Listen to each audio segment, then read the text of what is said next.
bem-vindos, bem-vindas para a nossa live de hoje, um assunto importante, importantíssimo, de interesse de todos vocês.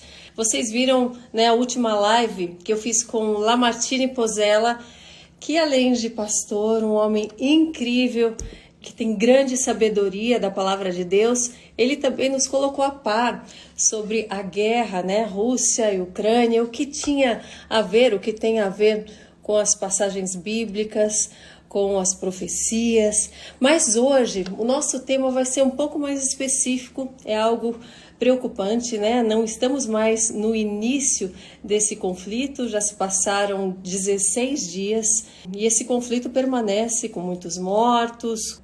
Em nenhum momento a gente sabe quando isso vai parar e de que forma isso vai terminar, mas já se pode prever as consequências econômicas no mundo. E por que no mundo, sendo que a guerra está acontecendo lá? Vocês vão entender isso junto comigo, junto com o Lamartine. Ele vai nos explicar melhor de que forma a gente pode ser afetado, né, economicamente, também aqui no Brasil e em toda a parte do mundo, pelo que está acontecendo agora por lá. Então saiba que essa live de hoje é muito importante. Muitos de vocês já estão inscritos. Se você ainda não está inscrito, lembre-se de ir até o canal, se inscrever, ativar as notificações, fazer os comentários, compartilhar e participar dessa comunidade. Vou chamar o nosso convidado muito especial, cheio de sabedoria, Lamartine. Bem-vindo! Tudo bem, Karina? Vocês aqui que estão nos assistindo, que prazer estar aqui para falar desse tema tão difícil, né? Mas que precisa ser dito e as pessoas precisam compreender tudo que está acontecendo até do ponto de vista espiritual, né? Porque nós estamos vivendo tempos difíceis profetizados pela Bíblia, pela palavra de Deus. Muito bom estar aqui. Pois é, muito bom saber mais, né? É muito bom a gente se informar. Como eu disse, é muito importante. A gente está em oração, a gente está com a nossa chama acesa, a nossa esperança, a nossa comunhão com Deus, mas se cercando de informações, né? Para que a gente saiba o que mais a gente pode fazer, o que vem pela frente, o que a gente pode esperar, né? Um bom cristão também faz isso, né? A gente tem que ficar ligado em tudo e ter sabedoria, né? Buscar através da sabedoria divina como a gente agir nos dias de hoje. É verdade. Agora, além de tudo, a gente vai falar aqui das consequências econômicas.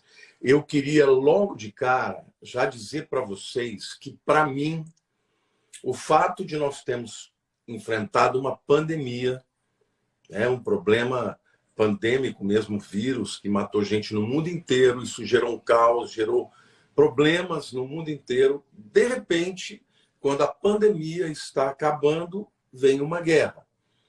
Aí fica a seguinte pergunta: será que isso aconteceu por acaso?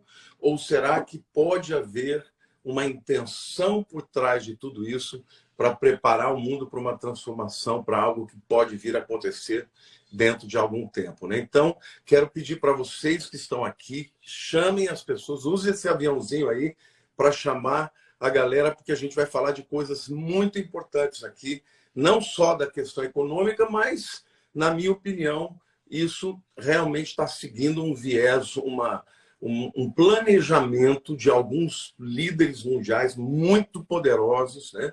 Como dizia o Benjamin Disraelis, né, que foi um primeiro-ministro britânico, ele dizia o seguinte, que o mundo é governado por pessoas que estão por trás das cortinas. São pessoas que não são conhecidas, que não estão aí diante dos jornais, das mídias, mas que realmente são os que mandam no mundo.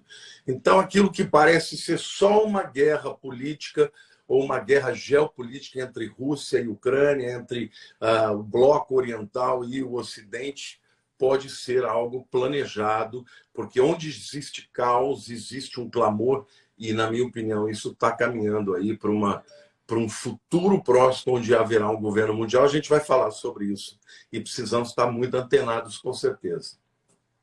Lamartine, você acredita que tem possibilidade desse conflito e dessa guerra parar, ou ele vai seguir até tomar todas as áreas para que ele possa e falar agora serviço completo, ou porque até então estava se esperando, né? Até nesses dias passados, eles estão conversando, Rússia e Ucrânia estão conversando com outros países, talvez haja um acordo, talvez cesse, todo mundo naquela esperança, no dia seguinte vinha, bombardearam tal coisa, bombardearam outra coisa.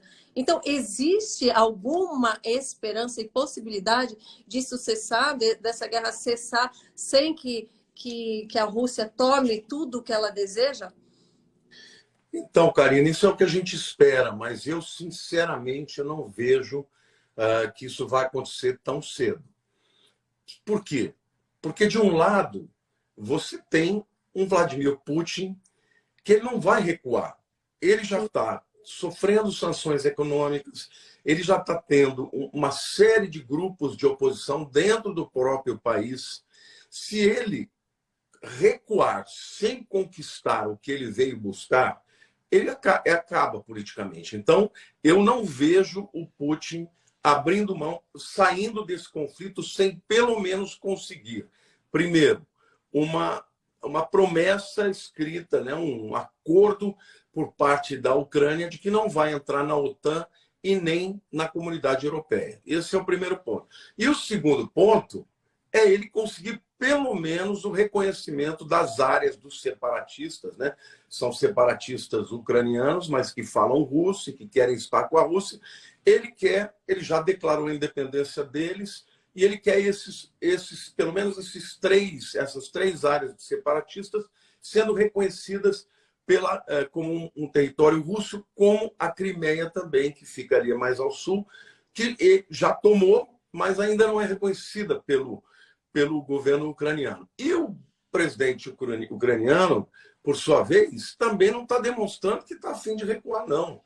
Para ele, isso é uma oportunidade de se tornar conhecido no mundo inteiro como um grande líder. Então, eu não consigo ver, pelo menos por enquanto, um cessar-fogo, não. Eu acho que vai continuar a ter, as sanções vão começar a ocorrer, e quanto mais prejudicar a Rússia, mais ele pode tomar uma decisão aí deslocada e sair para realmente começar a trazer armas nucleares. A gente tem que orar a Deus, mas eu acho que esse conflito vai muito mais tempo. Mas esse conflito não está prejudicando os próprios russos também? Porque a gente tem visto russos, pelo menos nas redes sociais, pedindo desculpas até pelo que está acontecendo, apesar de ele estar lá, né, batalhando pela Rússia, mas isso tem levado à tragédia até muitas famílias russas, muitas pessoas que às vezes não gostariam de estar passando por isso, né? Não, sem dúvida alguma. O povo russo não tem nada a ver com isso. Agora, veja, ele está preparado. Ele tem 600 bilhões de dólares. Ele não vai recuar sem obter alguma vitória, porque se ele recuar sem nada, o próprio povo dele falou: você jogou a gente numa inflação, nós estamos aí com problemas sérios financeiros, com sanções econômicas, e ficou por isso mesmo. Ele não vai recuar, ele vai continuar até que ele consiga, na minha opinião, esses aspectos que para ele seriam uma vitória. Não a vitória que ele esperava, né, tomar. Ele esperava que fosse acabar logo, ele acreditou que a Ucrânia não ia resistir. E acontece que os ucranianos estão resistindo, né? E estão resistindo bravamente. Esse conflito pode durar muito tempo ainda. Então, eu acredito que ele não vai desistir, e também o presidente ucraniano não parece que vai desistir também, não. Para quem não tem acompanhado diariamente, assim, como é que está, né, nesse momento o conflito, como está? Ele já tomou que áreas? O que falta a ele ainda seguir? O que tem acontecido nestes últimos dias para a gente ficar a par? Ele está, obviamente, querendo tomar Kiev, que é a capital da Ucrânia. Mas ele já tomou várias áreas em torno de Kiev, né? Várias áreas ao norte, que ele entrou ali pelo Belarus, né? E ele tem já algumas áreas também perto da Chechênia que ele tem tomado. Mas a Ucrânia é o segundo maior país da Europa. Primeiro a Rússia, segundo é a Ucrânia. Então não é fácil você tomar. Para que ele possa efetivamente dizer que ele tomou a Ucrânia, ele tem que tomar a capital, Kiev. entendeu? Tomar a capital, assumir lá a cadeira da presidência, prender o presidente ou o presidente fugir, e aí o povo desistir, porque você não toma um país daquele tamanho. Para você ter uma ideia, a Ucrânia é maior que a Alemanha, é maior que a França, é muito grande. Então, ele precisa chegar em Kiev. Ele está tentando, mas não está fácil, porque os ucranianos estão resistindo bravamente. Eu vi algumas notícias assim que me chocou um pouco, que até, enfim, tudo é chocante, né? A gente vê tantas mortes, tantos locais, até maternidades, se eu não me engano, hospitais sendo bombardeados, né? Atrocidades assim. Mas eu vi uma brasileira, que acho que já saiu de lá, falando que ela viu, né, crianças, mulheres sendo, né, atacadas, né, sexualmente, falando assim por soldados, enfim. E isso é real? Isso tem acontecido também? Em todas as guerras, os soldados que estão atacando e estão vencendo, eles fazem isso. Durante a época da Segunda Grande Guerra, os soldados do Hitler, eles matavam, mas antes de matar, eles estupravam. E assim, Até tem acontecido. na frente dos maridos, umas coisas absurdas. Porque isso, na verdade, é uma tentativa de você destruir a alma e a moral, né, das pessoas, deixar as pessoas absolutamente se sentindo, e como é que chama? Indefesas, completamente indefesas. É uma forma, além de ser a maldade humana mesmo, é uma forma de você destruir a vontade, a resiliência do povo que está sendo conquistado, né? Então tem tido isso, e não é agora nessa guerra, acontece em todas as guerras, né? E eu vi que né, os homens também de uma faixa etária, né, de idade, também não estavam liberados de sair, né, do país, e estavam sendo chamados para lutar também. Isso é algo que possível, isso é algo que acontece em todas as guerras também, Lamartine, porque muitos deles às vezes não têm nenhum preparo para isso, nem psicológico, nem preparo de como segurar um armamento, de como ir para um combate desses. Isso não mais atrapalha do que ajuda? Então, Karina, a verdade é a seguinte: essa lei marcial, né, que é a lei que é estabelecida em tempo de guerra, no caso ali dos soldados russos e também do caso dos ucranianos, acima de 20 anos e até 60 anos, todos os homens são obrigados a lutar. Agora, essa possibilidade de os homens não conhecerem as armas é muito pequena, porque nós somos um povo pacífico. Então, aqui no Brasil, isso é muito comum. Esse povo é um povo que guerreia há muitos anos. Eles estão envolvidos em muitos conflitos, então eles sabem lutar. Eles estão acostumados a lutar. O exército lá treina as pessoas, e tanto é que você vê que eles sabem fazer coquetel molotov, eles sabem, entendeu? Fazer bombas caseiras, eles são treinados. Esse povo é um povo bravo mesmo, é resiliente. Então, dos dois lados, né? Você vê gente. Agora, eu tenho certeza que, por exemplo, eu tenho uma discípula, uma ovelha, que ela é russa. Ela mora no Brasil e tudo, ela é até a primeira pianista oficial da USESP, a maior orquestra aqui do Brasil. E outro dia ela mandou um áudio para mim chorando, porque o marido dela, né, russo, desculpe, o irmão dela, que é russo, é casado com uma ucraniana. E ela falou: veja, pastor, que coisa triste. Ele tem que ir para a luta e matar o povo da esposa dele. Gente, Então, o povo russo está muito entristecido. Eles não têm vontade de fazer. Isso é uma guerra política mesmo, do Putin, que, obviamente, se preparou para isso. Só que ele não imaginou, né, que esse presidente, como é que ele chama?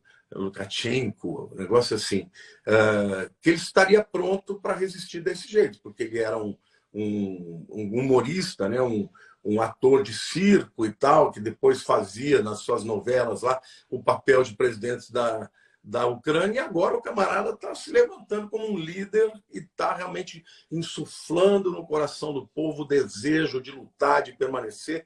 Então, na minha opinião, essa guerra vai ser longa. E as consequências econômicas serão muitas, Karina, né? Que é o tema aqui também da nossa live, né? A primeira coisa que vai acontecer, é importante vocês saberem que as consequências não serão para a Ucrânia e Rússia somente. Hoje nós vivemos num mundo globalizado. Então, a primeira coisa que está acontecendo é a inflação. A inflação, por exemplo, nos Estados Unidos, nós estamos tendo a inflação maior em 40 anos.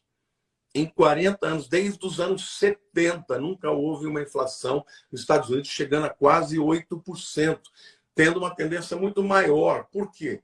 Porque vai subir a energia, vai subir o combustível, vão subir os alimentos, vai subir a matéria-prima. Na verdade, o preço das commodities vai explodir. E as cadeias, né, de produção, elas estão sendo quebradas. Hoje todo mundo negocia com todo mundo importa de todo mundo, e isso já está sendo afetado. Quando você tem o aumento da inflação, na prática significa o quê? Que o dinheiro vale menos. Sim. O preço dos produtos sobe, o dinheiro passa a valer menos, você precisa de mais dinheiro para comprar o mesmo produto. Agora, num tempo de guerra, além da inflação, você tem um outro fator que é a diminuição, né, da produção. Então, a retração da economia. Juntando essas duas coisas, você tem o que a gente chama de estagflação. A estagnação, ou seja, para de crescer com a inflação. Aumenta o valor das coisas, o dinheiro vale menos, mas a indústria para, o comércio para, e isso gera problemas muito sérios. Hoje, tem uma organização que é chamada de FAO, né? Food and Agriculture Organization, que significa Organização das Nações Unidas para Agricultura e Alimentação. Eles dizem que os preços, né, dos alimentos e das commodities já subiu na maior parte dos países, entre 8% e 20%. Então, você vê o preço, o aumento da gasolina e tudo. Por quê? Na questão do alimento, por exemplo, a Rússia é o maior exportador do trigo do mundo. A Ucrânia é o quinto país.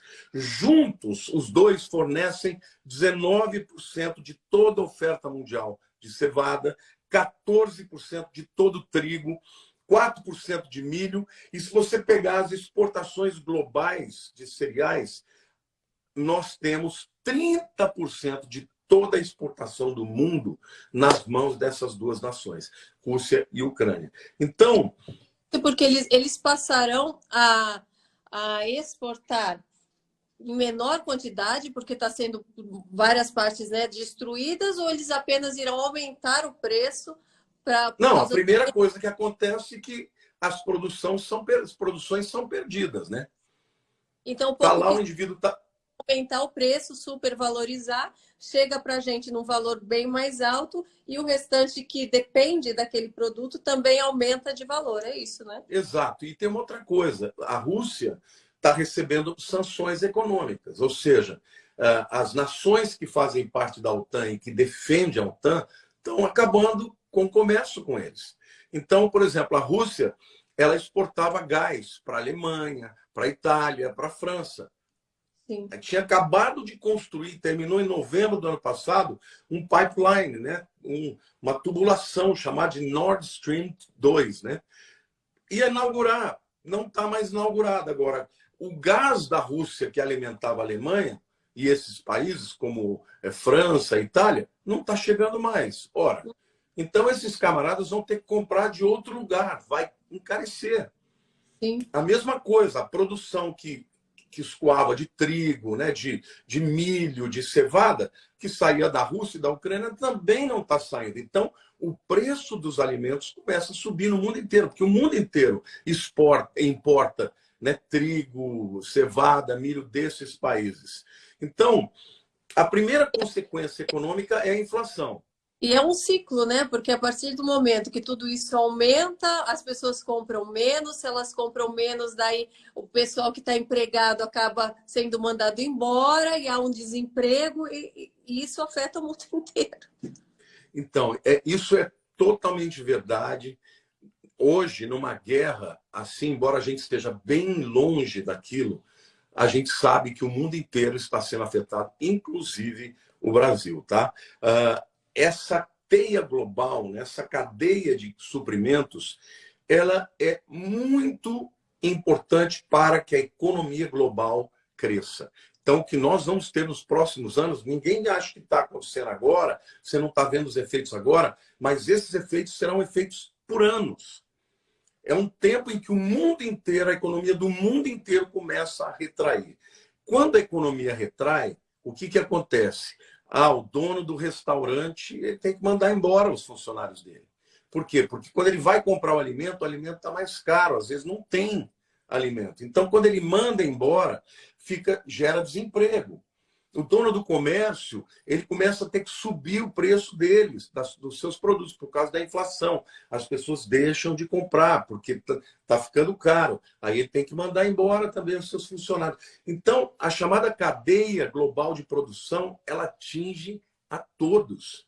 Tanto os produtores, que vão deixar de vender os seus produtos, quanto os comerciantes, que negociam isso, né? Então, para você ter uma ideia, como vai afetando tudo, metade do gás neon produzido no mundo inteiro é fabricado na Ucrânia.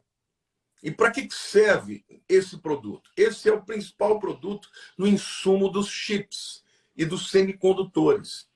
Ou seja, todas as indústrias de computador, de chips, vão ter problemas.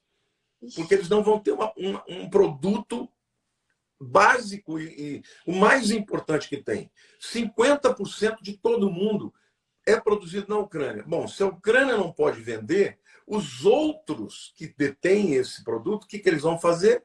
Eles vão aumentar o preço. Porque essa é a lei da procura, né? Da oferta e da procura. O cara vê que está faltando no mercado o que ele tem para vender, ele quer aproveitar, ele não vai ser altruísta, dizer, não, eu não vou vender, não vou aumentar o preço. Não, ele vai aumentar o preço. Então, isso acaba tendo um impacto em todas as outras coisas.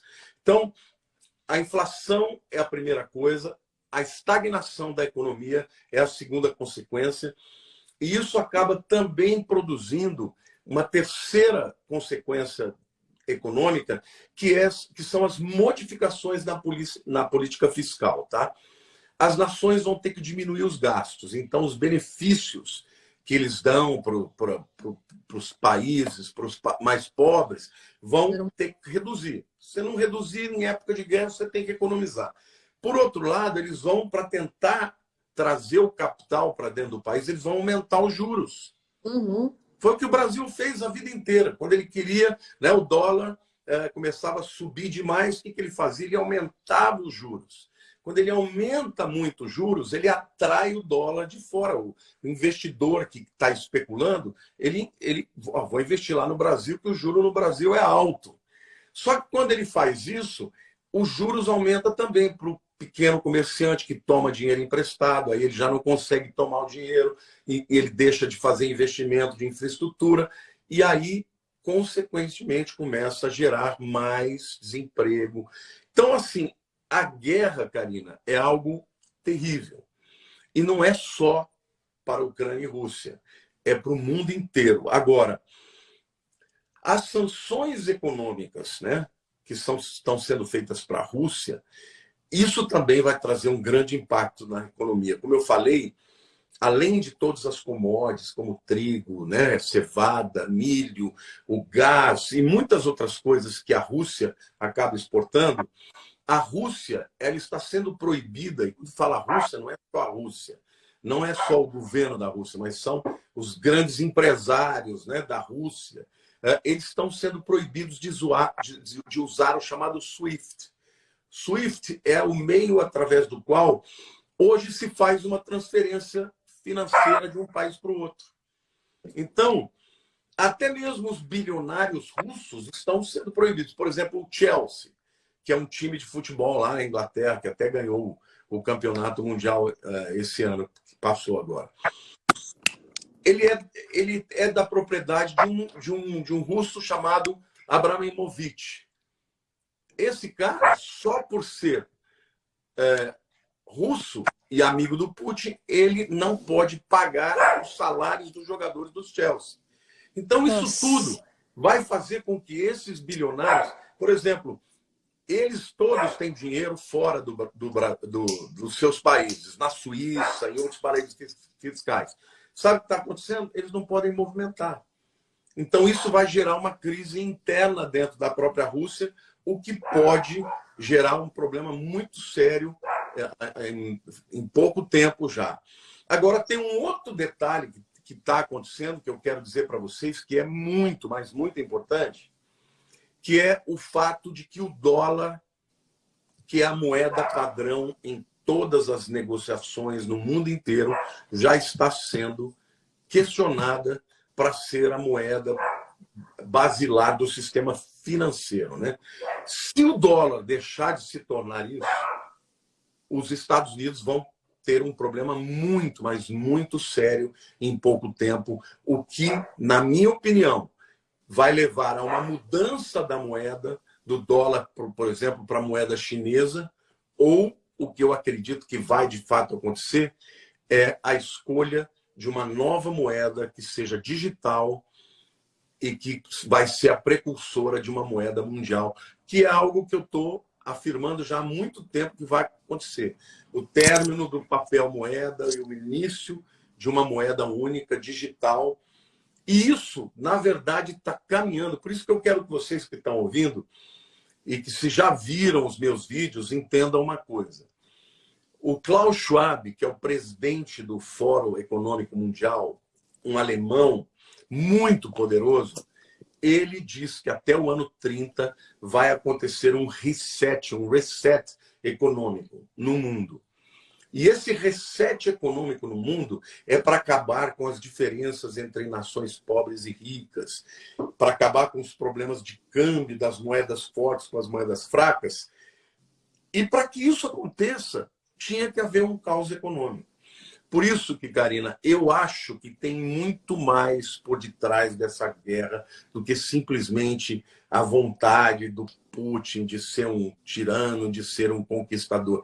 Eu acho que esses caras estão servindo a um propósito maior de gerar um caos econômico no mundo que justifique algumas atitudes drásticas por parte do mundo, que, na minha opinião, será a moeda única e o sistema econômico mundial único. Mas para que isso aconteça, é muito importante que haja o caos e que o dólar enfraqueça e ele deixe de ser a moeda que baliza o mundo inteiro. Porque os americanos, pode dizer que é o Biden, qualquer outro, eles ainda são uma nação democrática.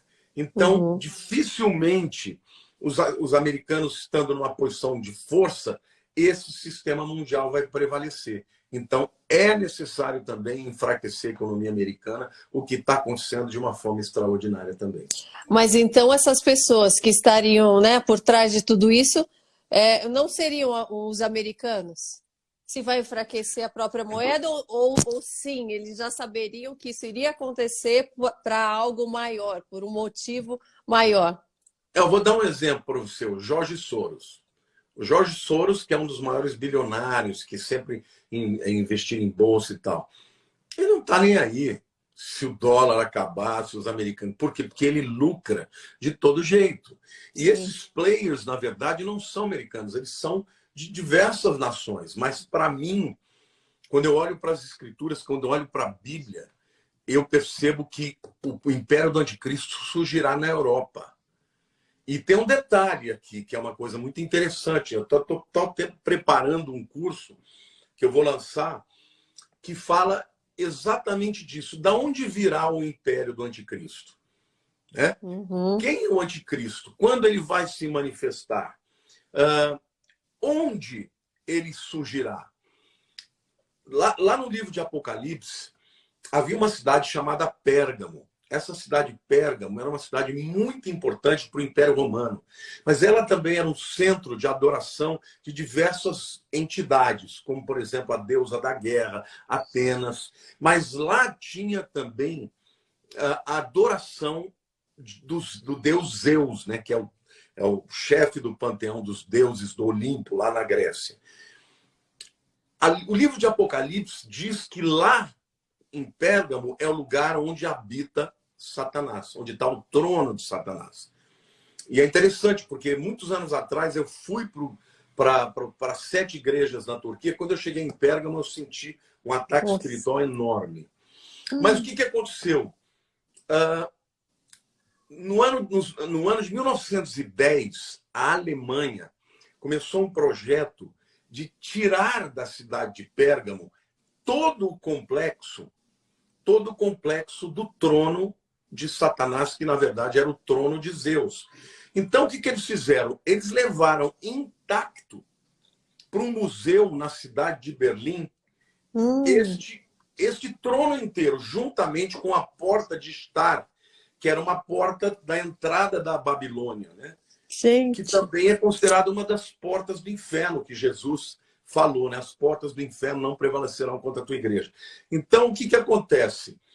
Eles começaram esse processo em 1910. Quando chegou em 1930, ele foi parado por conta do Hitler assumir.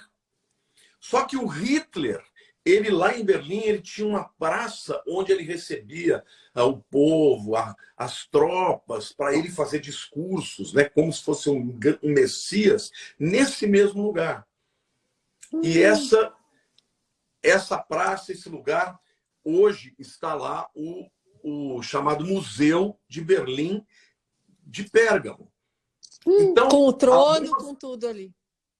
Algumas pessoas dizem que hoje o trono de Satanás não está mais em Pérgamo, mas está em Berlim. Entendeu? Então, muito provavelmente, sairá dali o governo do anticristo. Agora, esse Klaus Schwab, que é o presidente do Fórum Econômico Mundial, esse camarada é alemão. E dele saiu esse projeto de fazer o reset econômico. Tem muito mais coisa que não dá para explicar aqui agora em pouco tempo. Mas o que eu acho que está acontecendo por trás disso? É muito coincidência você achar que depois de 2 anos de uma pandemia que o mundo ficou de joelhos, as pessoas não conseguiram trabalhar, vender, mas muitos comerciantes, donos de lojas, donos de restaurantes, quebraram literalmente porque não podiam trabalhar. Agora que começou a abrir, vem uma guerra, com inflação, com estagnação econômica. Eu penso que há uma grande chance de que isso seja, na visão deles, necessário para que o mundo clame pelo reset econômico. Porque eles esperam criar um caos econômico que ninguém vai conseguir resolver. Aí eles falam, gente, não estamos conseguindo resolver, vamos dar um reset. Né? O que é um reset no computador? É você apertar aquele botão que desliga tudo e começa a dar um reboot, né? Quer dizer, faz ele começar de novo. E aí, na minha opinião, seria terminar com as moedas de papel, ser moeda digital. Quando você tem uma moeda de papel, os judeus, por exemplo, quando eles eram perseguidos numa nação, como é que eles sobreviviam? Eles fugiam de lá, perseguidos, levando nas suas malas ouro, joias. E chegavam num outro lugar, eles começavam de novo, com a graça e o favor de Deus e com o seu trabalho. Agora, no momento que você começa a digitalizar a moeda, não tem mais papel. Se você não tiver dentro do sistema, você não tem nada. Sim. E isso é uma maneira deles conseguirem controlar o mundo também na área da economia. Então, pode ser uma teoria da conspiração? Pode ser. Mas eu estou de olho, porque eu acho que por trás dessa guerra tem um viés aí que muita gente não está enxergando. Mas você pode ter certeza. Os metacapitalistas, aqueles bilionários poderosos que, na minha opinião, fazem parte dos Illuminatis, desses grupos que pretendem estabelecer o governo mundial do anticristo, esses caras estão por trás disso. Isso não teria que ser aceito, né, essa aliança daí pelo mundo todo, já que teríamos uma moeda única? Como que faz para que o mundo todo entre num acordo, né, e tenha a mesma opinião, ou seja, né, movido a seguir, né, um padrão geral mundial? Para que isso aconteça, o sistema econômico das nações tem que virar caos. Daí tem que ser obrigado, ou é isso ou não tem jeito. Não tem jeito. O seu país está com uma inflação alta, a sua moeda está cada vez perdendo mais, você não consegue resolver os problemas internos, começa a ter guerra, começa a ter briga política. Quando começar a acontecer isso no mundo inteiro, você entendeu? As pessoas vão dizer, quem nos livrará disso? Não é? Esse caos econômico vai fazer com que as nações clamem por uma solução que seja mais para todos, né? E é nessa hora que eu acredito que eles vão propor o reset econômico, é zerar tudo. Os bancos centrais vão zerar, cada um com a sua moeda, e vão ter esta moeda agora. Recentemente, semana passada, o Joe Biden já baixou uma portaria dizendo que ele está analisando a possibilidade do dólar digital.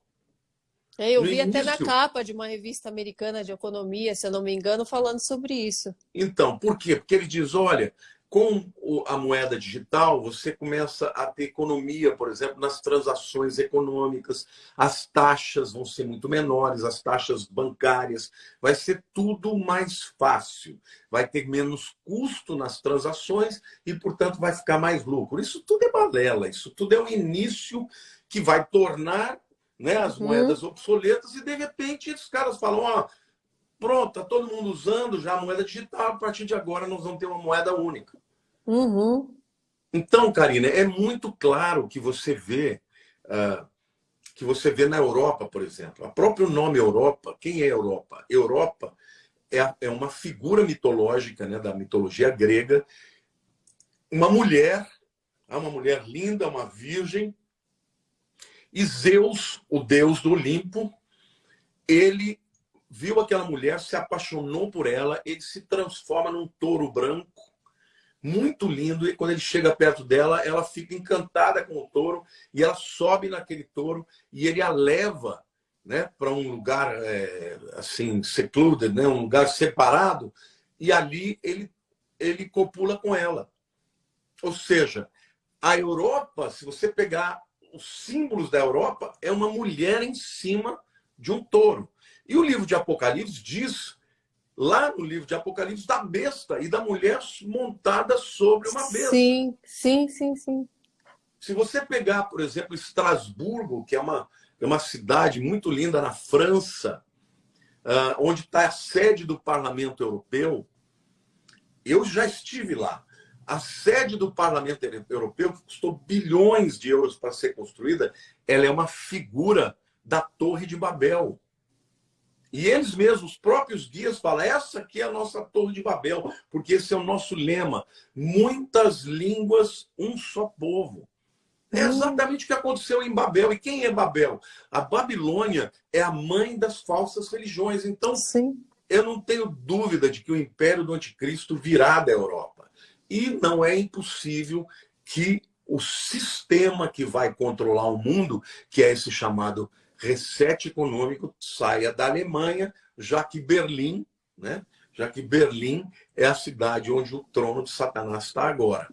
Então, tudo isso pode apontar para o fato de que nós estamos dentro de uma agenda profética, mas, ao mesmo tempo, de uma agenda política de levar o mundo a clamar por uma moeda única, por um governo econômico, por um sistema econômico mundial. A tua pergunta é verdadeira, é muito importante. Para que isso aconteça, é necessário que as nações do mundo não encontrem soluções particulares, que eles tenham que precisar de ajuda para aceitar algo que venha de fora, né? E algo que seja mundial.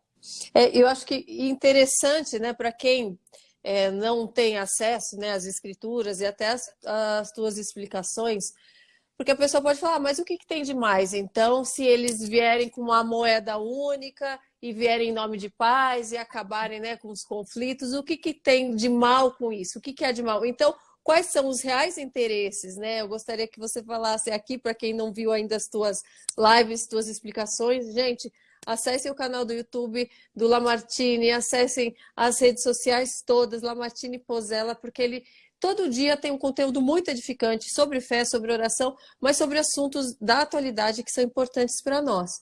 Então, a respeito disso, porque as pessoas podem achar, poxa, mas isso é ótimo, então se tiver uma moeda única, se vierem, né, com a paz, acabarem as guerras, mas o que está por trás, né, de tudo isso, desse interesse, né? Bom, primeiro que a Bíblia diz que isso ia acontecer. Eu costumo dizer, o próprio Billy Graham dizia, né, que a Bíblia é mais atual do que o jornal do dia. A Bíblia é muito atual. A Bíblia, ela profetizou, por exemplo, essa coalizão de nações que estão acontecendo No Oriente, Rússia, China, Irã, esses três principais países contrários a Israel, a Bíblia profetizou há 2.500 anos atrás. Você lê lá a tabela das nações que vem nessa guerra de Gog e Magog, você fala, meu Deus do céu, eles já estão juntos. Entendeu? Então a Bíblia também fala que um dia as nações do mundo vão querer um governo que seja mundial. Karina, quando você tem democracia, né, alguém também já disse, olha, democracia é o pior sistema de governo, excluindo todos os demais. Quer dizer, ele não é perfeito? Não. Mas ele é o menos pior. Todos os outros. É o menos pior. Então, o que acontece? No momento que você tem democracia, você levanta, você derruba o presidente, os deputados, os senadores, os governadores. No momento em que você está em guerra, você perguntou, olha, por que agora todos os homens têm que lutar? Porque eles estão em lei marcial. Lei marcial, lei de guerra, o camarada não tem liberdade. Ele tem que ir para a guerra gostando ou não gostando. Quando você cria um problema, você gera um caos. E aí as nações se juntam para gerenciar. E a Bíblia diz, inclusive, que serão 10 lideranças que vão governar esse mundo inteiro. Né? O que vai acontecer? Cada nação vai perder a sua soberania.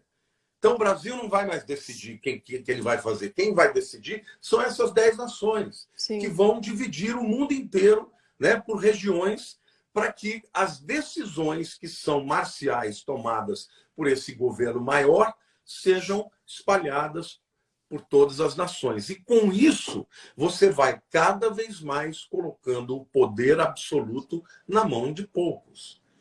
E a Bíblia fala que este camarada que vai governar essas 10 nações, ele é chamado de anticristo. Porque ele vai se opor a tudo que é Cristo. Entendeu? E quando você vai para a Europa hoje, ela é absolutamente refratária a Cristo. Por exemplo, você vai... Recentemente também, alguns anos atrás, foi inaugurado um túnel na Suíça. Não me lembro se era o São Gotardo ou algum outro um trecho desse túnel. Eles fizeram uma cerimônia em que havia adoração ao deus Bafomé. Quem que é Bafomé? É o próprio Satanás, gente. Eu vi isso, eu vi imagem disso. Que coisa Isso incrível. saiu em toda a internet. E eles falando, não, isso aqui é só uma questão cultural, são danças culturais. Como assim? Não é? A Europa é berço do cristianismo. Então, se vai fazer alguma coisa cultural, por que não fez algo em relação ao cristianismo? Não, vão colocar lá uma adoração ao Bafomé. Hoje, cada vez mais, você sabia que as igrejas na Europa estão fechando e estão virando museus ou então virando boates. E a multiplicação das mesquitas está enorme. Hoje as igrejas cristãs lá não tem mais jovens, só tem velhinhos.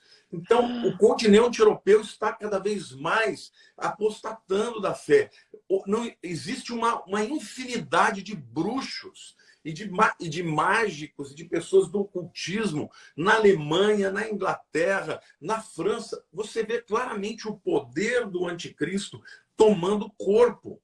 Tanto na área, vamos dizer assim, espiritual, mas também nas leis, as leis cada vez mais sendo aprovadas a favor do aborto, contra os princípios da palavra de Deus, e os homens poderosos estão cada vez mais criando uma mentalidade, um viés de governar o mundo. Então, essa história de Ucrânia contra a Rússia, na minha opinião, está servindo a esse propósito, porque claro que vai ter consequências econômicas, é óbvio que vai ter para o mundo inteiro. E é isso que eles precisam. Saíram de uma pandemia, agora entra uma guerra. E depois, vai vir o quê? Você pode notar, a partir de agora... Vai começar a vir uma coisa atrás da outra. Exatamente. Vai gerar um caos para que cada vez mais as barreiras das nações caiam e eles cada vez mais tenham acesso e tenham poder sobre as decisões das nações, até que chega um momento que todo mundo clame por eles. Tem muito sentido isso que você falou. A partir do momento que eles estão lá comandando a parte econômica, né? Então, que é o que faz, né, os países funcionarem, eles estão comandando outras coisas, estão liberando coisas que vão contra, né, o cristianismo, que estão a favor do anticristo e fechando o que pode ser a questão de ler a palavra de Deus, de falar sobre a palavra de Deus, os valores cristãos. Então, isso a gente já está vendo desde já, né? O liberalismo, né? Tudo que a inversão de valores, isso já é um início, né? Que a gente já se assusta vendo isso agora, isso vai tomar uma proporção muito maior, então, porque eles que estão no poder vão poder manipular ainda mais todos, né, os meios de comunicação e tudo que faz as informações, né, chegarem até a população. Você está certinho. Eu queria até levantar uma questão aqui, Karina, porque o Brasil, a gente não sabe no tempo profético onde nós estamos. Porque se tiver na hora de tudo isso acontecer, vai acontecer mesmo. Mas a Bíblia diz que o anticristo ele não vai se levantar antes que aquele que o detém seja retirado. E, na minha opinião, são os cristãos, que ainda detêm o avanço do anticristo, né? Mas eu queria falar uma coisa a respeito do Brasil. Num tempo de crise energética, num tempo de crise alimentar, porque esses países exportam trigo, exportam milho, cevada, né? Eu queria dizer uma coisa para vocês que estão nos vendo aqui. Olha, o Brasil é o país do mundo com maior quantidade de terras agricultáveis. Uhum. Aqui no Brasil você não tem neve, aqui no Brasil você não tem terremotos, aqui no Brasil você não tem deserto. Agora nós tivemos o término, né, dessa transferência de local lá do Rio São Francisco, né?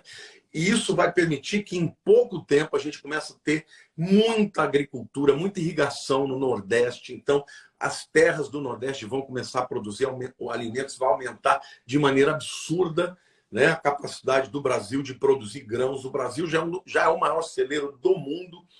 O Brasil é o país do mundo que tem mais água potável.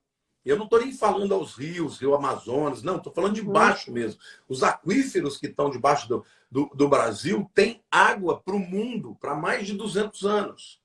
O Brasil tem energia, Karina. O Brasil tem hidroelétricas. O Brasil é autossuficiente em petróleo, seria, né? Porque ainda existem áreas do pré-sal que ainda não... O petróleo, o Brasil ainda não consegue refinar o petróleo, mas ele tem exportado, mas tem muita... as nossas reservas de petróleo são extraordinárias. O Brasil tem vento, a energia eólica no futuro será poderosa. O Brasil tem sol. Vamos estocar vento, vamos estocar vento. Estocar vento. Tem energia fotovoltaica. Isso faz com que o Brasil possa se tornar um dos principais players do mundo. E eu fico pensando, se aqui no Brasil o avivamento está acontecendo, as pessoas estão se convertendo a Cristo, talvez o Brasil se torne uma nação que vai resistir ainda esse império do anticristo se levantar. Porque ele pode ser a resposta para o caos energético, para o caos econômico, para o caos alimentar. Mas para isso, gente, vai depender muito. Eu não vamos entrar aqui nessa questão de política, mas que vai depender de quem vai ganhar as eleições no Brasil, vai depender. Porque se ganhar um time que vai ser globalista, vai levar o Brasil a favor de quem? A favor dos globalistas, esses que querem o caos do mundo. Mas se ganhar um outro time, que é o time dos que são mais nacionalistas, entendeu? Nós ainda poderemos ter um grande papel de resistência. Por exemplo, nos Estados Unidos, se tivesse ganho o Donald Trump, eu duvido. Eu duvido que o Putin estaria fazendo o que ele está fazendo. Mas o que o Biden fez? O Biden ele começou a fechar os pipelines, né, que são fechar mesmo a produção de petróleo, porque ele quer produzir energia limpa. Agora, ele importava da Rússia, vai ter que importar da Venezuela. Mas como assim? A Venezuela sempre foi inimiga dos Estados Unidos, do antigo Estados Unidos, mas não do Biden. Porque o Biden é esquerdista. Então, sim, veja como as decisões que vão acontecendo nas políticas e principalmente nas eleições podem levar nações para um lado ou para o outro lado. Então, a gente tem que orar muito e tem que pedir a Deus que Deus ponha a mão sobre a nossa nação. Porque o Brasil pode sim, pode ser que ainda esse processo seja retardado, né? O levantamento do anticristo, principalmente se houver nações que se oponham a essa visão globalista. Por que o presidente Bolsonaro ele é tão odiado na Europa? Porque ele não é globalista, porque ele não é do time deles. Entende? Então, assim, embora a gente seja totalmente contra a guerra, eu acho que o Putin é um tirano. Eu li até hoje uma matéria da revista The Economist, né, uma revista inglesa importantíssima, e na capa estava a stalinização de Putin. Ou seja, ele está caminhando para se tornar um tirano que nem foi Stalin, entendeu? Entretanto, pode ser que eles estejam querendo quebrar as pernas daqueles que não são globalistas, porque ele não é globalista. O Putin não é globalista, então ele ainda é uma pedra do sapato da Europa. Então, esse avanço que houve por parte da OTAN, que foi criada em 49 com 12 nações, hoje tem 30, foi motivo para criar uma guerra. Pode ser que o próprio Ocidente, a OTAN, queira criar essa guerra. Para quê? Para isolar aqueles que podem ser um problema na sua visão e no seu viés globalista. Então, a gente não tem respostas para isso, mas a gente pode levantar as questões e ficar observando. Enquanto isso, a gente faz o quê? Assim, quem tem pouco segura o que tem, quem tem médio investe, compra um pedaço de terra e planta trigo, faz o quê? Qual a sua dica? Bom, a sua pergunta é extraordinária. Todo dia pessoas me perguntam, pastor, está na hora de estocar alimento? Eu digo, gente, desculpe, mas não vai dar, viu? Não é assim que você vai conseguir sobreviver. O que eu acho, na verdade, assim... Não, porque eu acho que as pessoas ficam apreensivas até para investir em algo, investir num negócio, né? Porque fica tudo mais instável, né? Ó, eu vou fazer aqui algumas conjecturas. Se você quer ganhar mais dinheiro, investe em bolsa, né, em ativos mais flutuantes. Quando existe caos no mundo, a bolsa que mais varia. Quem ganha dinheiro em bolsa são os grandes investidores, porque eles fazem cair, porque eles vendem em alta, depois compram em baixa. Então, se você não for uma pessoa que tem muito conhecimento disso, você vai perder dinheiro.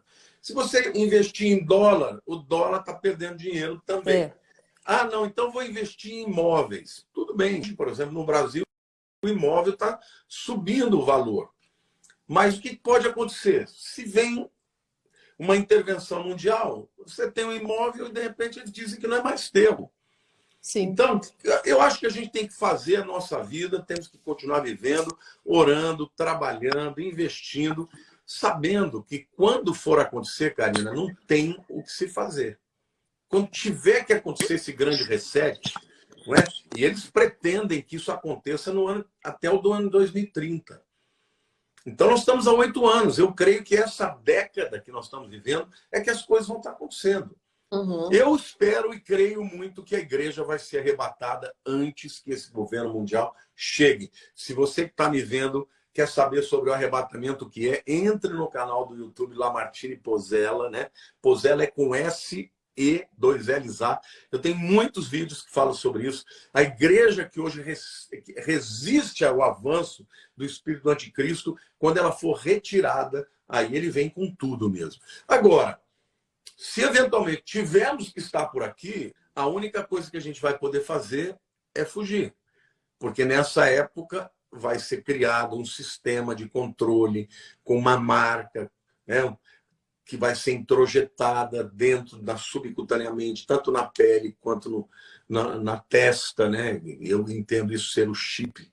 E isso vai trazer um controle sobre as pessoas. Eu digo que na grande tribulação, somente quem fugir para o meio do mato, que vai comer da caça, da pesca, é quem vai sobreviver e não se submeter a essa imposição do governo mundial. Os demais ou vão morrer ou vão se submeter. Eu vou abrir para algumas perguntas aqui que eu achei interessantes. Você conversou comigo a respeito disso na outra live, mas quem ainda não acompanhou, acho que tem a ver com essa também. Eu vou colocá-lo aqui, ó. Sinésio perguntando: essa guerra tende a migrar para a possibilidade de uma terceira guerra mundial? Tem tudo para isso. Porque, por exemplo, até agora os americanos não mandaram soldados para lá. Porque se o exército americano for para lá e matar algum soldado russo, aí virou guerra mundial, porque a Rússia não vai responder com armas convencionais. Né? Eles têm um míssil balístico transcontinental, que é um míssil que pode carregar até 30 ogivas atômicas. 30. E ele voa a mais de 15 mil quilômetros por hora. Ele não pode ser parado. E ele solta essas ogivas que são teleguiadas para as capitais, por exemplo, que podem ser teleguiadas para as principais cidades americanas. É uma guerra que acabou. Aí é guerra mundial. Se os americanos fizessem isso, vira guerra mundial. Eu não acredito que eles vão fazer. Sinceramente, eu não acredito. Eu acho que essa guerra ela pode aumentar de proporção, mas ela não vai levar a uma guerra atômica. Pela própria Bíblia. Eu vejo na Bíblia que isso pode evoluir para uma guerra de Gog e Magog, que é uma guerra mais ali entre Rússia, China e Irã, contra Israel, que está cada vez mais sozinho por conta de estar ao lado dos players da OTAN. Né? Então, mas não creio que vai ser uma guerra atômica, mas pode ter uma guerra mundial no sentido de que muitas nações vão entrar, né? Uhum. Aqui, olha, eu vou colocar aqui na tela. A possibilidade do anticristo ser muçulmano?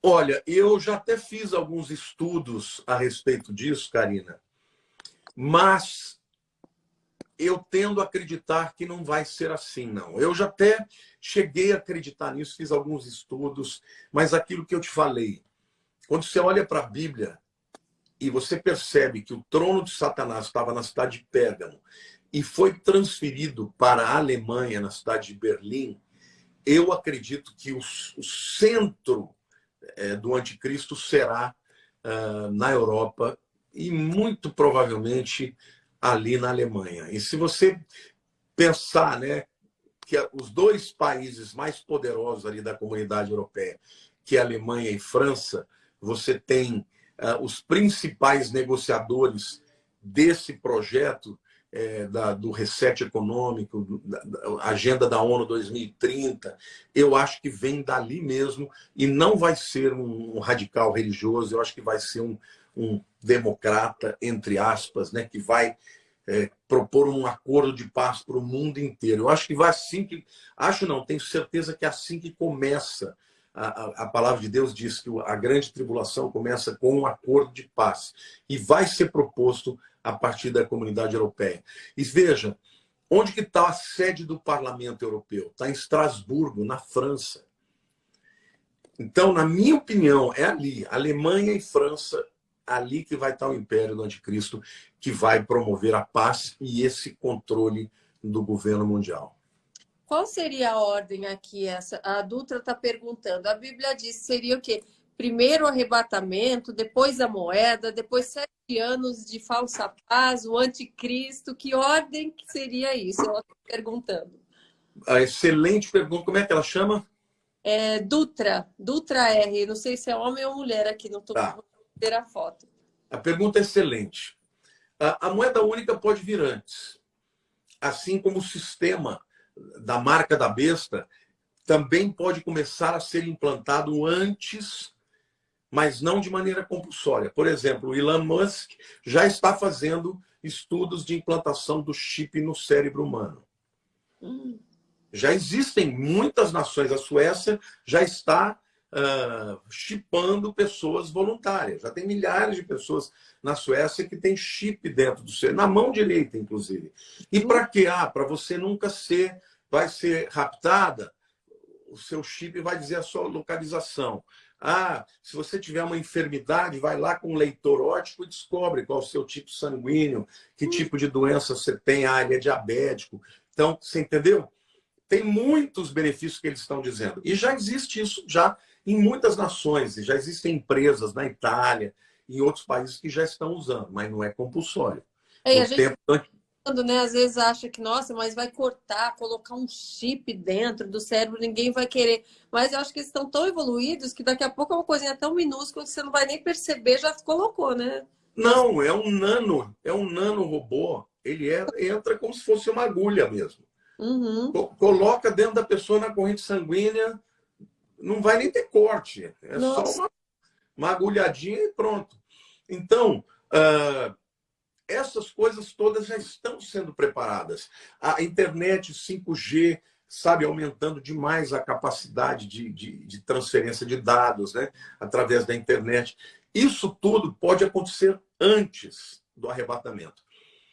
Na minha opinião, a sequência é: primeiro o arrebatamento, pode vir antes, a chipagem, pode vir antes a moeda digital, tal, mas isso não é profeticamente o que vai fazer a diferença. Uhum. Profeticamente, o que inicia a grande tribulação é a assinatura do acordo de paz, que vai ser proposta pelo anticristo entre Israel e muitas nações. Vai ser um acordo de paz entre judeus, muçulmanos e cristãos. Ele vai estar junto com um líder religioso mundial, que vai ser o falso profeta, entendeu? E esse acordo de paz é que inicia os 7 anos da tribulação. Mas e a igreja vai ser arrebatada quando? Na minha opinião, um pouquinho antes da assinatura do acordo. A gente vai chegar a ver o anticristo falando, propondo, a televisão dizendo: vai ser assinado um acordo de paz de 7 anos. Gente, já tiveram vários acordos de paz, mas quando tiver um que as pessoas estiverem falando: olha, é um acordo de paz de 7 anos, Israel vai poder construir o 3º templo lá naquele monte Moriá. Aí você se prepare, dobre o joelho, peça perdão dos seus pecados, porque está muito perto. E aí, na minha opinião, a igreja vai subir um pouquinho antes Seria dessa ótimo, assinatura. era o ideal, né? Por que algumas pessoas acreditam que não será antes? Assim, por que existe assim, essa divergência de opiniões, né, de pessoas estudiosas? Uns acham que é antes, outros acham que vai ser no meio. Por que fica essa dúvida ainda com relação a isso? Bom, Então, essa é uma pergunta para uma live inteira, tá? Mas eu vou tentar responder, mas é para uma live inteira. perdão. A questão é meramente lógica. Os que acreditam que a igreja vai passar na tribulação usam o seguinte argumento: olha, os apóstolos foram perseguidos. A igreja primitiva foi perseguida. Por que Deus vai livrar agora a igreja de passar pela grande tribulação? Mas veja, a Bíblia nunca disse que nós não passamos por tribulações. Jesus disse: no mundo tereis aflições, mas tem de bom ânimo, porque eu venci o mundo. Mas essa é uma tribulação muito específica. É a pior de todas que já aconteceram, e ela vai acontecer no mundo inteiro. Esses 7 anos, eles estão lá no livro de Daniel, capítulo 9, dos versículos 24 a 27. A primeira razão porque eu creio que não haverá, a gente não vai passar essa tribulação, é porque o anjo Gabriel disse para Daniel que essas 70 semanas de anos seriam destinadas para o teu povo, Daniel. Daniel era judeu, então é para o judeu. E para a tua santa cidade, é Jerusalém. Não tem nada a ver com a igreja. As 69 semanas de anos primeiras só disseram respeito a Israel. Por que a última tinha a ver com a igreja? Não tem. O destino dessa semana, porque o anjo deixa claro, elas são destinadas para o teu povo e para a tua cidade. Então, não tem a ver com a igreja. Depois tem uma promessa que Jesus faz para a igreja de Filadélfia, que representa uma das igrejas do final dos tempos, né? Porque tem Filadélfia e Laodiceia. As duas representam a igreja do último tempo. Uma é boa e outra é ruim. Ela diz assim: porque guardaste a palavra da minha perseverança, eu te guardarei da hora da grande tribulação que há de vir sobre o mundo inteiro. Não é guardar na hora, Karina, é da hora. E eu sou um professor de grego. Esta preposição da hora, ela representa de dentro para fora. A preposição é ex. É a preposição que determina em todas as línguas latinas e até saxônicas o que significa o ex. Por exemplo, o que é exit em inglês? É fora, saída, né? Saída. O que é êxodo? Êxodo, saída. Se escreve com EX. X, é esta preposição. Então, quando Jesus está dizendo, eu te guardarei da hora, ele está dizendo, eu estou te guardando de dentro para fora. Vocês vão sair desse mundo. Então, por isso e por milhões de outros motivos, eu não creio que a igreja passará pela tribulação. Agora, como eu disse, para a gente saber todas as razões, eu teria que ter uma live inteira para falar com você sobre o que cada visão acredita e mostrar na Bíblia como é que eu discordo das visões que falam da tribulação. Sim. Mas eu digo que eu respeito muita gente que pensa diferente de mim, que são pessoas estudiosas, mas eu fico firme aqui na minha opinião. Já tem um tema para a nossa próxima live. Vamos falar mais sobre isso. Você vai me explicar melhor, que eu quero, também ter esse conhecimento todo. Mas estou também na torcida já, para ser arrebatada antes. Amém, amém. Vamos fazer. Esse é um tema bom para uma live e outra. Só dizendo para o povo, vamos falar sobre a igreja não passar pela tribulação. Sim. Alguém aqui perguntou também se a questão da moeda única que seria a marca da besta ou não. Não. Não, né? Gente, Karina, até quero sugerir para você assistir, tá? Mas tem um vídeo no meu canal do YouTube, lá Lamartine Pozella, onde eu falo o que é a marca da besta.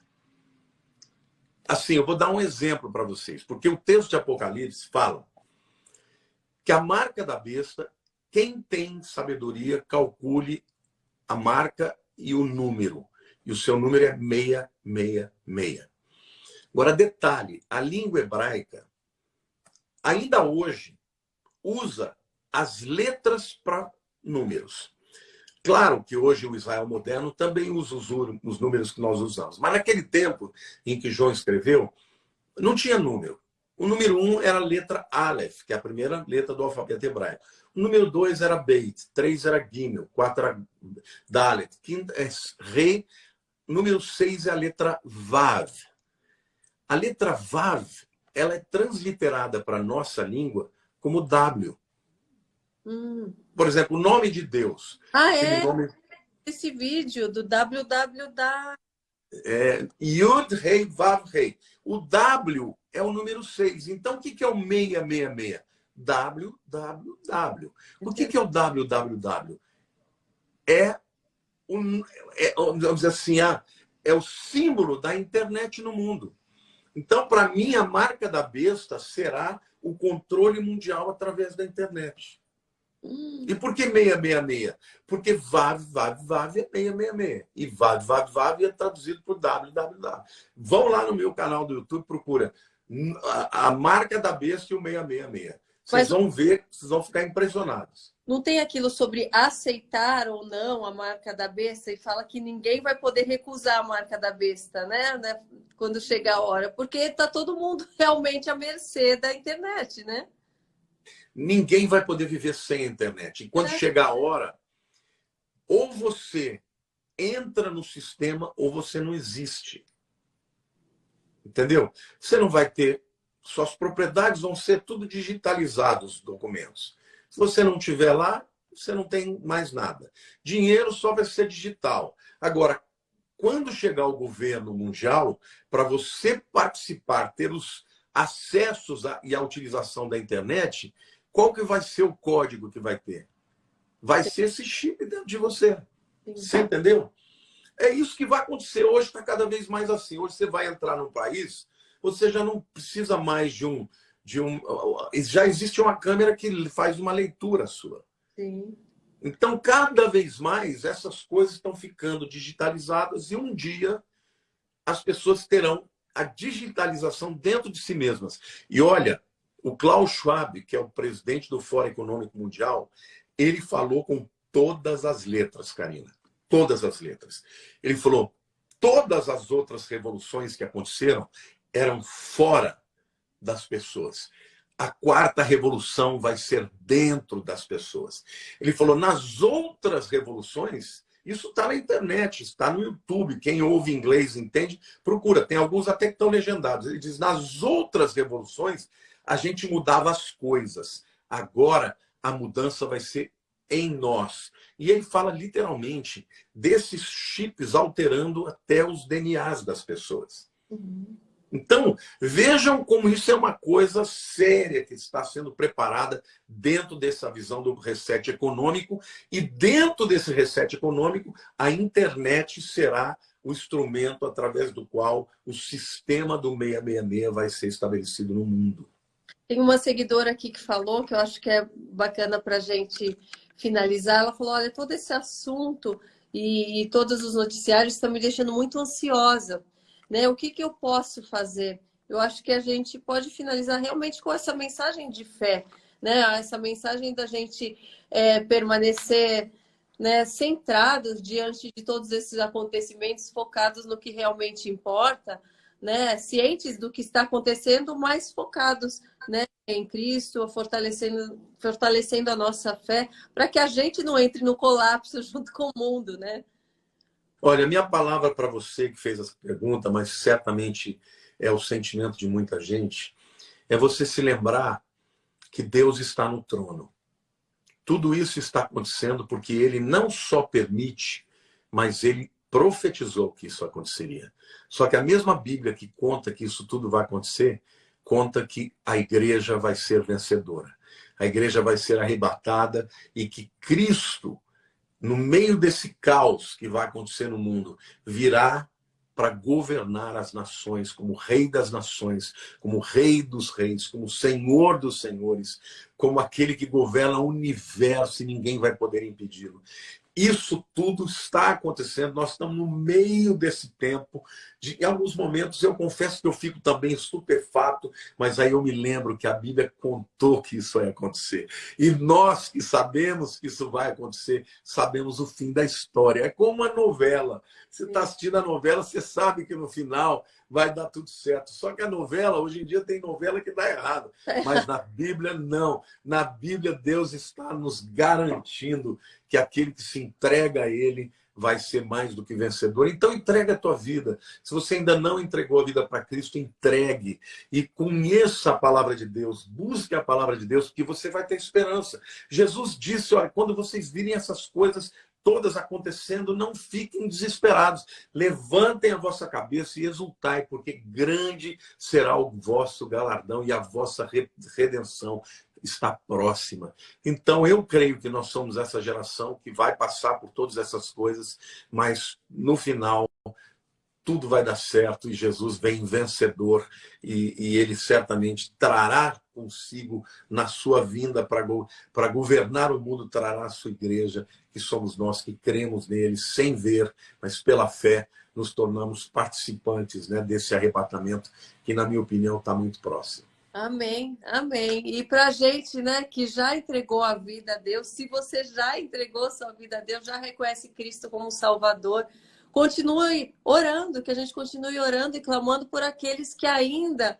não entregaram, né? Porque muitas vezes a gente já se sente, né, fazendo parte, né, da excursão do arrebatamento, mas se preocupa com aqueles familiares ou com aquelas pessoas próximas ou com todos do mundo que ainda não tem essa visão, que ainda não se entregaram, mas que a gente não esmoreça, que a gente não perca a fé, que a gente não deixe de clamar e orar por eles, que a gente não deixe de falar da palavra de Deus, que dessa forma a gente vai estar multiplicando, né? E também inspirando outras pessoas a quererem saber mais, a buscarem mais, a se aprofundarem mais. Então, por isso, a importância, né, daqueles que já conhecem falarem, darem o exemplo na própria vida, né, motivando outras pessoas. Não é porque a gente quer falar da gente, é porque a gente quer inspirar outras pessoas. Por isso que cada vez a gente está aqui fazendo mais conteúdo, né, podendo Amém. mostrar mais, inspirar mais desse amor e dessa salvação, porque realmente está cada dia mais próximo e a gente quer que mais e mais pessoas sejam salvas e que a gente mesmo, que a gente jamais esmoreça, que a gente jamais perca a esperança, perca a fé, que a gente esteja cada vez mais fortes para tudo que está por vir. Então, não fiquem amedrontados, se fortaleçam, né? Amém. Eu queria até dizer para alguém que está aqui, que veio através do meu canal, se você ainda não se inscreveu no canal da Karina Bach, se inscreva, ela está fazendo um trabalho lindo, gente. Está recebendo pessoas muito especiais. Ela tem os salmos que ela comenta de maneira linda. Vamos lá, vamos divulgar, gente, porque esse é um instrumento, Karina, que Deus preparou e reservou para os últimos dias. Eu sempre falava, Deus, como é que nós vamos alcançar o mundo inteiro com o Evangelho? Hoje eu não tenho dúvida que o meio é esse que nós estamos usando aqui. Então vai lá, se inscreve no canal dela. Se você é seguidor dela, mas não é meu seguidor aqui no Instagram, se inscreva também. E no dela e no meu canal do YouTube também, a gente tem que se juntar os amigos, pessoas que realmente creem no mesmo Deus. Eu vi você fazendo com o Lucinho. Lucinho é um homem de Deus maravilhoso, um amigo querido, é uma pessoa extraordinária. Eu amo fazer live com ele também. E tem muitos, eu vi o Rafael Bittencourt, quer dizer, tem muita gente aí que está trabalhando para o reino de Deus e a gente tem que fazer isso para levar a palavra mais longe. Karina, obrigado por esse convite. Foi uma delícia, viu?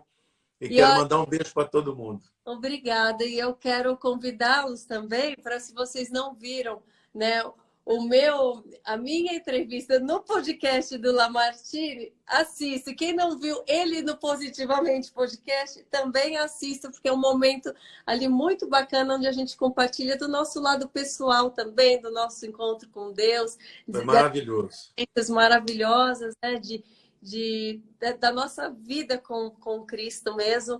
Então, os dois podcasts estão nos canais, né? No canal do Positivamente, no canal do Lamartine. Então, acompanhe também. E a gente vai fazer muito mais coisas juntos, também no YouTube. Sim. Vamos fazer agora, vamos sentar para combinar, porque eu acho que quando unimos as forças, vai muito mais longe. Semana que vem estou sabendo que a pastora Sara Shiva vai estar com você. Vai, segunda-feira ela vai fazer uma live comigo aqui no Instagram e na terça ela vai fazer um podcast. Viu? Que coisa boa, que coisa boa. A gente fez uma live aqui também e, nossa, foi maravilhosa também. A gente realmente unindo forças e vocês do lado daí, ó, também unindo forças com a gente, porque se vocês não estivessem assistindo, se vocês não estivessem compartilhando, enviando para todo mundo, a gente não estaria aqui, a gente estaria só dentro da nossa sala, conversando um com o outro, mas é vocês que fazem desse momento ainda mais importantes para nós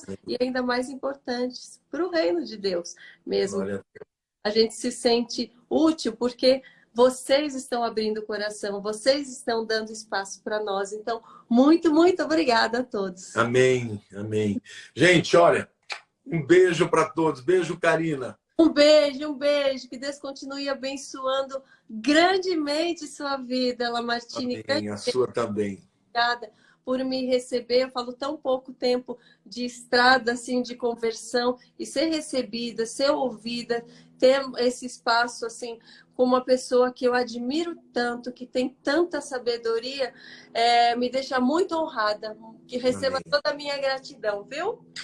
A honra é minha também. Beijo para todos, gente. Fiquem com Deus.